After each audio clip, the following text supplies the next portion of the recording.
अस्सलाम वालेकुम and welcome back to the idea lab. मैं हूं आपकी होस्ट आयमा सैयद, एक पीएचडी स्कॉलर, एक मार्केटिंग स्ट्रेटेजिस्ट और एक बिजनेस फाउंडर। अब तक इस चैनल पर आपके लिए ऐसी बिजनेस वीडियोस बनाई हैं जिनमें आप सीख सकते हैं कि 3,000 से 10,000 रुपये में कारोबार कैसे शुरू किया जाता है, चीज़ें कहाँ से ली जाती हैं, क्लाइंट्स को कैसे पहुँचाई जाती हैं और अच्छा मुनाफा कैसे बनाया जाता है। इन तमाम बिजनेस आइडियाज़ को आपके लिए प्ले लिस्ट में शामिल करके चैनल पर अवेलेबल किया गया है। इसके अलावा हम ये देखते हैं कि जो कंपनीज इंटरनेशनली या पाकिस्तान में बिजनेस कर रही हैं वो किस प्रोडक्ट और सर्विस का बिजनेस करके मिलियन बिलियन ट्रिलियन रुपीस कमाती हैं और हम उसको स्मॉल स्केल लेवल पे कैसे शुरू कर सकते हैं। इसके अलावा हम ये भी देखते हैं कि आपने जो आपकी इन्वेस्टमेंट है उससे अर्निंग कैसे करनी है, यानी पाकिस्तान स्टॉक एक्सचेंज पर जो कंपनीज बिजनेस के तौर पर आती हैं, जो अपने इन्वेस्टमेंट हासिल करने के लिए आती हैं, आप उन कंपनीज को 100, 200, 300 रुपये देके उनके पर्टिकुलर यूनिट के ओनरशिप हासिल कर लेते हैं और उसके ज़रिए फिर आप कैपिटल गेन और कह लें कि आप डिविडेंड जो है उसको एंजॉय करते हैं, यानी आपकी इन्वेस्टमेंट आपकी पैसे बढ़ने का जरिया बन जाती है। स्टॉक्स क्या होते हैं, पीएसएक्स क्या है, गवर्नमेंट आपके पैसे सेव कैसे रखती है, कंपनीज फंडामेंटली कैसे देखनी होती हैं कि किन कंपनीज में इन्वेस्ट करना है या नहीं, इस तरह की बहुत सारी इन्फॉर्मेशन हम साथ यहाँ पर स्टडी करते हैं और इन तमाम इन्फॉर्मेशन को आपके साथ फ्री ऑफ कॉस्ट अवेलेबल किया गया है और ये एक लर्निंग एक्सपीरियंस है। तो चैनल को लाइक करें, शेयर करें और सब्सक्राइब करें। अभी हमारी एक सीरीज़ चल रही है जिसमें हमने फंडामेंटल एनालिसिस के अंदर ये देखा कि फाइनेंशियल स्टेटमेंट जो है वो किसी भी कंपनी के फंडामेंटल एनालिसिस की बैकबोन होती है। फाइनेंशियल स्टेटमेंट में हमने जो कह लें कि फाइनेंशियल पोजीशन होती है, कल हमने उसको ब्रीफली एक्सप्लेन किया फातिमा फर्टिलाइज़र की। उसमें हमने देखा कि कंसोलिडेटेड और स्टैंड अलोन क्या होता है, कैसे देखा जाता है, उसकी वैल्यूज़ कैसे निकाली जाती हैं, इन स्टेटमेंट से जो रेशोज़ निकलती हैं उनके थ्रू किसी स्टॉक की वर्थ का अंदाज़ा कैसे होता है कि वो स्टॉक महंगा है या सस्ता, ख़रीदना चाहिए या नहीं ख़रीदना चाहिए। तो इस तरह की बहुत सारी चीज़ें हमने कल डिस्कस करी। उसी स्टेटमेंट के अंदर जो आपको जब कंपनी अनाउंस करती है, जब पीएसएक्स पे वो डॉक्यूमेंट आता है जो फाइनेंशियल स्टेटमेंट का होता है, तो उसके अंदर 3 स्टेटमेंट्स होती हैं। पहली financial statement, profit and loss statement और फिर कैश फ्लो स्टेटमेंट। आज हम बात करने वाले हैं प्रॉफिट एंड लॉस स्टेटमेंट के ऊपर और उससे रेलेवेंट तमाम रेशोज़ के ऊपर। सबसे पहले आप ये प्रॉफिट एंड लॉस स्टेटमेंट देखें। इसमें आपको फातिमा फर्टिलाइज़र कंपनी लिमिटेड के नीचे condense interim statement of profit and loss unaudited नज़र आ रही है। अनऑडिटेड का मतलब ये है कि ये अभी ऑडिट नहीं हुई रिपोर्ट। ऑडिट होने के बाद भी ये रिपोर्ट जो है, जो इसके शेयर होल्डर्स होते हैं उनके पास मेल में आ जाती है। अब अगर हम बात ये करें कि इंटर्म रिपोर्ट स्टेटमेंट के अंदर और कंसोलिडेटेड के अंदर क्या फ़र्क होता है, तो जहाँ भी आपको वर्ड कंसोलिडेटेड नज़र आएगा स्टेटमेंट के अंदर लिखे हुए, तो उसका मतलब ये होगा कि सिर्फ फातिमा फर्टिलाइज़र की ये रिपोर्ट नहीं है, बल्कि इस कंपनी ने, यानी कि फातिमा फर्टिलाइज़र की जो और भी सब्सिडरीज हैं, जो और भी इसके सब ग्रुप्स हैं, जो और भी इससे रेलेवेंट कंपनीज हैं, ओवरऑल ग्रुप जो है वो सब ने जो प्रॉफिट एंड लॉस किया होगा वो कंसोलिडेटेड में मेंशन किया जाएगा और जो कंडेंस इंटर्म स्टेटमेंट में, यानी जो रिपोर्ट अभी आप देख रहे हैं, ये पर्टिकुलरली फातिमा फर्टिलाइज़र की है।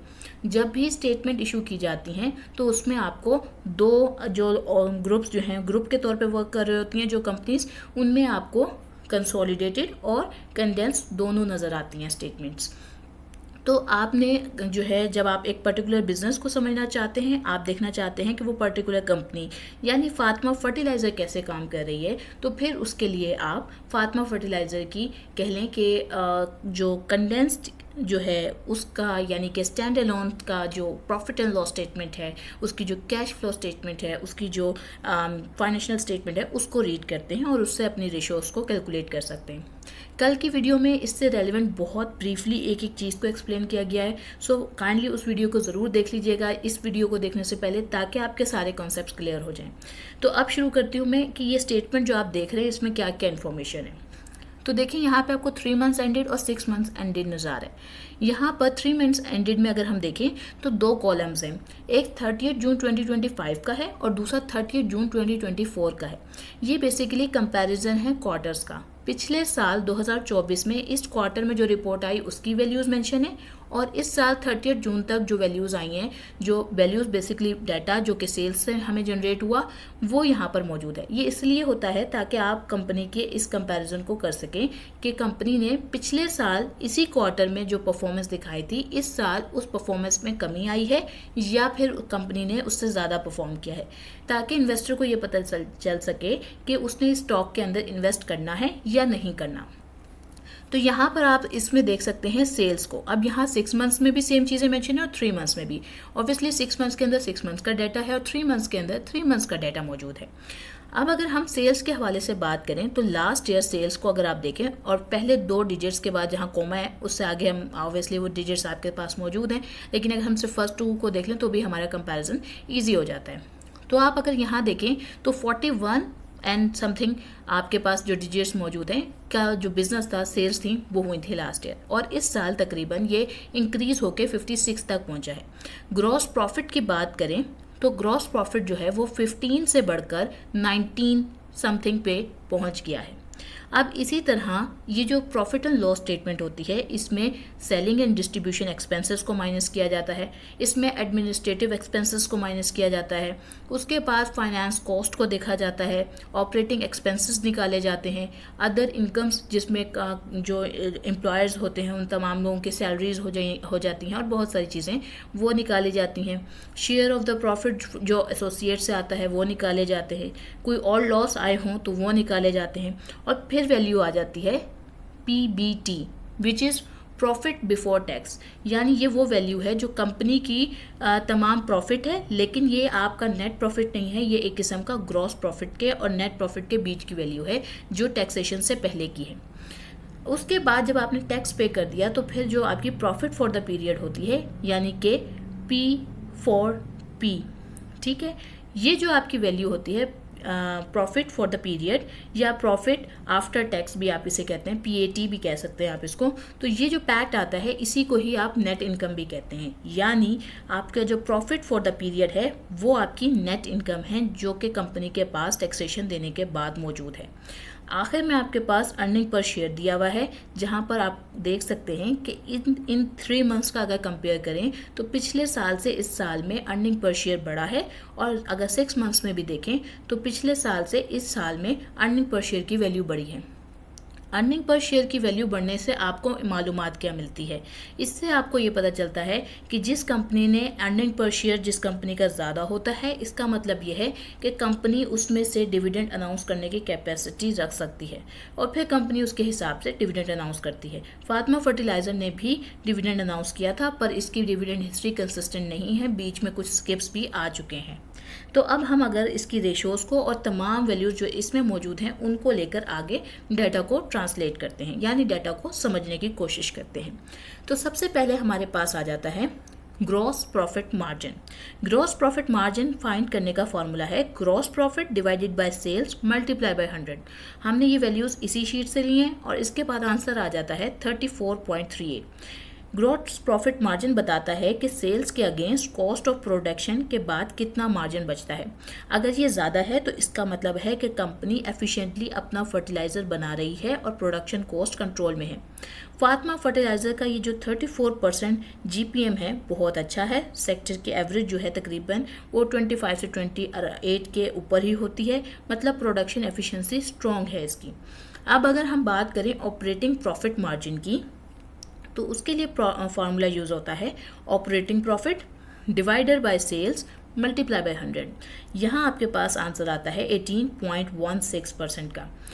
ये रेशो दिखाता है कि ग्रॉस प्रॉफिट से ऑपरेटिंग एक्सपेंसेस काटने के बाद कितना प्रॉफिट बचा, यानी मार्केटिंग, सेलिंग, एडमिन तमाम एक्सपेंसेस को निकालने के बाद। इम्पैक्ट ये होता है इसका कि OPM यानी कि ऑपरेटिंग प्रॉफिट मार्जिन का मतलब है कि कंपनी अपना कोर बिजनेस से सस्टेनेबल प्रॉफिट जनरेट कर रही है। 18% के OPM अच्छा है, लेकिन एक्सपेंसेस काफ़ी हैवी हैं। अगर हम बात करें एबिट मार्जिन की, इसके लिए आप इस्तेमाल करते हैं formula earning before interest and tax divided by sales multiply by 100। ये आपके पास वैल्यू आ जाती है 23.44। ये एक क्लीन इंडिकेटर है कि कंपनी की असली अर्निंग कैपेसिटी कैसी है। ज़्यादा earning before tax and interest जो है मार्जिन का मतलब ये होता है कि कंपनी स्ट्रॉन्ग अर्निंग मशीन है। 23% की जो वैल्यू मार्जिन आया है फर्टिलाइज़र सेक्टर के लिए एक्सीलेंट समझा जाता है। इसका मतलब ये है कि फातिमा फर्टिलाइज़र की अर्निंग पावर जो है वो स्ट्रॉन्ग है। नेट प्रॉफिट मार्जिन, अब ये कैसे आप देखते हैं? इसके लिए नेट प्रॉफिट को डिवाइड करते हैं सेल से और मल्टीप्लाई करते हैं 100 से। ये आपके पास अभी मैं आपको पहले ही बता चुकी हूँ कि नेट प्रॉफिट की वैल्यू आपको कहाँ से देखनी होती है। वैल्यूज़ यहाँ पे लिखी हुई भी हैं, आप इसको कंपेयर भी कर सकते हैं। सो ये आपके पास आ जाता है 20.94। नेट प्रॉफिट मार्जिन सबसे इम्पोर्टेंट प्रॉफिटेबिलिटी रेशो है। ये बताता है कि हर ₹100 की सेल्स में से आखिर में कितना प्रॉफिट बचा। हाई एनपीएम का मतलब है कि स्ट्रॉन्ग बॉटम लाइन, डिविडेंड और री इन्वेस्टमेंट दोनों पॉसिबल। अगर इंटरप्रिटेशन करें इस वैल्यू की जो 21% आया है, एनपीएम सेक्टर से डबल है, यानी 10 से 12 रुपये जो सेक्टर का आता है उसके कंपैरिजन में ये अच्छा है। ये शो करता है कि कंपनी शेयर होल्डर्स के लिए वैल्यू क्रिएट कर रही है। अब हम इफ़ेक्टिव टैक्स रेट की बात करते हैं। इसको फाइंड करने के लिए जो टैक्स आपके पास मेंशन है उसको आप डिवाइड कर देते हैं प्रॉफिट बिफोर टैक्स से और मल्टीप्लाई करते हैं 100 से। ये वैल्यू आ गई 37.8। ये रेशो मेजर करता है कि कंपनी अपनी इनकम पर कितना टैक्स पे कर रही है। हाई टैक्स बर्डन से शेयर होल्डर के लिए कम प्रॉफिट बचता है। फातिमा फर्टिलाइज़र का टैक्स रेट बहुत ज़्यादा यानी कि तकरीबन 38% है। इस वजह से जो नेट मार्जिन बचता है वो और भी हाई हो सकता है और अगर टैक्स कम हो जाए, मतलब ये कि आपका जो नेट प्रॉफिट है वो बढ़ सकता है अगर ये जो टैक्स है वो कम हो जाए, और जो आहिस्ता आहिस्ता अभी कम भी हुआ है पिछली रेशोज़ के हवाले से। अगर हम अर्निंग पर शेयर की बात करें तो उसके लिए आप net profit divided by number of shares जो मार्केट में अवेलेबल होते हैं उसके थ्रू फाइंड करते हैं। यहाँ इस स्टेटमेंट में भी आपके पास ऊपर 7.46 का 6 मंथ्स का जो अर्निंग पर शेयर है वो मेंशन किया गया है। ईपीएस ये बताता है कि एक शेयर पर कितना प्रॉफिट आया। इन्वेस्टर्स इसको डायरेक्टली डिविडेंड और ग्रोथ पोटेंशियल से लिंक करते हैं। हाई ईपीएस का मतलब है इन्वेस्टर का कॉन्फिडेंस बढ़ा, स्ट्रॉन्ग डिमांड है स्टॉक की। इंटरप्रिटेशन के हवाले से बात करें तो फातिमा का जो ईपीएस है वो स्ट्रॉन्ग है, और अगर एनुअल ₹15 ईपीएस है तो मार्केट प्राइस तकरीबन 123, तो फिर ये उसके हिसाब से एक जो अभी इसका 7 का ईपीएस आ रहा है, या अगर एनुअल ये और मज़ीद अगर अनाउंस होता है या इंक्रीज़ होता है, सो उसका मतलब यही है कि कंपनी जो है वो आपको बहुत अंडर वैल्यूड पे मिल रही है, ख़रीद लेना आसानी है। और अगर मैं बात करूं कि जून के अंदर या उससे पहले की, तो इसकी स्टॉक की वर्थ जो उस वक्त थी तकरीबन इस साल के स्टार्ट में फातिमा फर्टिलाइज़र 71, 72 के अराउंड पे ट्रेड हो रहा था। देन इसने एक जंप लिया 80 के अराउंड पे, देन 88 के अराउंड पे, और अब करंटली ये तकरीबन 123 के अराउंड पे ट्रेड हो रहा है। सो ये इसके कंटिन्यूस जो एडवांसमेंट हुई है वो ऑब्वियसली इसकी फाइनेंशियल स्टेटमेंट जो है वो उसको कॉम्प्लीमेंट कर रही हैं। अगर हम इसकी इंटरेस्ट कवरेज रेशो की बात करें तो उसके लिए आप EBIT जो हमने अभी पहले निकाला वैल्यू, उसको डिवाइड करते हैं फाइनेंस कॉस्ट से। ये आपके पास आ जाती है 2.82x। ये रेशो बताता है कि कंपनी अपनी अर्निंग से कितना ज़्यादा जो इंटरेस्ट है कवर कर सकती है। अगर ये रेशो 1 से ज़्यादा है तो डेंजर, मतलब कंपनी इंटरेस्ट भी कवर नहीं कर पा रही। फातिमा का ये जो इंटरेस्ट है ये कंपनी का इजीली अपना इंटरेस्ट पे कर सकती है। सो ये तकरीबन 2.8x के करीब आ रही है वैल्यू, और तकरीबन 3 कह सकते हैं। सो ऑब्वियसली ये विद टाइम जो है वैल्यूज़ जो है रेशोज़ जो हैं वो इंडिकेटर्स आप देखते रहेंगे। जब आप जिस भी सेक्टर के अंदर कंपैरिजन करेंगे उनकी वैल्यूज़ को डालकर आप इनको इस्तेमाल कर सकते हैं। अगर हम कॉस्ट टू सेल्स रेशो की बात करें तो कॉस्ट ऑफ सेल्स जो मेंशन थी आप उसको डिवाइड करेंगे सेल्स से और मल्टीप्लाई करेंगे 100 से, तो आपके पास 65.6% आ जाएगा। ये बताता है कि सेल्स का कितना हिस्सा सिर्फ कॉस्ट ऑफ प्रोडक्शन में लग गया है। अगर ये बहुत ज़्यादा हो तो ग्रॉस प्रॉफिट मार्जिन कम हो जाता है। इंटरप्रिटेशन के हवाले से बात की जाए तो ये जो 66% है सेक्टर के लिए ये नॉर्मल है, क्योंकि फातिमा फर्टिलाइज़र का GPM जो है वो स्टिल हाई है। इसका मतलब है कि कॉस्ट मैनेज हो रही है। एक्सपेंस टू सेल्स रेशो की बात करें अगर, तो एक्सपेंस टू सेल रेशो के हवाले से जो सेलिंग एंड डिस्ट्रीब्यूशन है इसकी वो तकरीबन 13.7% है, और जो एडमिन है वो तकरीबन 11.4%। ओवरहेड्स का हिस्सा डायरेक्टली जो प्रॉफिट को इम्पैक्ट कर रहा है। हाई ओवरहेड्स और OPM नीचे आते हैं। फातिमा की कंबाइंड ओवरहेड्स 25% है, थोड़ी हैवी लगती हैं, लेकिन GPM और NPM इतने स्ट्रॉन्ग हैं कि वो इसको कवर कर लेंगे। अगर हम रिटर्न ऑन सेल्स के हवाले से बात कर रहे हों तो रिटर्न ऑन सेल्स में भी जो आप अगर देखें तो operating profit divided sales multiply by 100 करते हैं आप उसके लिए, और वो आपका जो फॉर्मूला आता है उससे आपकी जो आंसर आ जाता है वो तकरीबन 18 के अराउंड आता है। ये रेशो यानी कि जो आपकी रिटर्न ऑन सेल्स की रेशो होती है ये आपको ये बताती है कि सेल्स कितना एफिशिएंटली प्रॉफिट में कन्वर्ट हो रहे हैं, और इसके थ्रू आप सेल्स को मैनेज कर पाते हैं, उसको मॉनिटर कर पाते हैं। अब सबसे अहम रेशो की अगर बात करें जो कि बहुत आप स्टॉक में सब लोगों को बात करते सुनेंगे कि P/E रेशो, आज अगर हम इसके हवाले से इस कंपनी के ऊपर इसको वैल्यू को देखें तो इसकी तकरीबन जो मार्केट वैल्यू निकलती है P/E बताता है कि मार्केट ₹1 अर्निंग के लिए कितना पे कर रही है, ये होती है P/E रेशो। लो P/E रेशो का मतलब है कि कंपनी अंडर वैल्यूड है, स्टॉक ग्रोथ की तरफ है। हाई P/E रेशो का मतलब होता है कि मार्केट की एक्सपेक्टेशंस हाई हैं। फातिमा का जो P/E रेशो है वो तकरीबन 8 के एनुअलाइज्ड है, जो सेक्टर के मुकाबले में चीप है। इसका मतलब है कि स्टॉक जो है वो अभी भी अंडर वैल्यूड है और ग्रोथ पोटेंशियल रखता है। अगर मैं इन तमाम चीज़ों को पॉजिटिव नेगेटिव पॉइंट्स के साथ आपके लिए समराइज़ करूं तो वो ये है कि जो GPM और NPM दोनों हाई हैं, मींस के स्ट्रॉन्ग प्रॉफिटेबिलिटी है कंपनी की।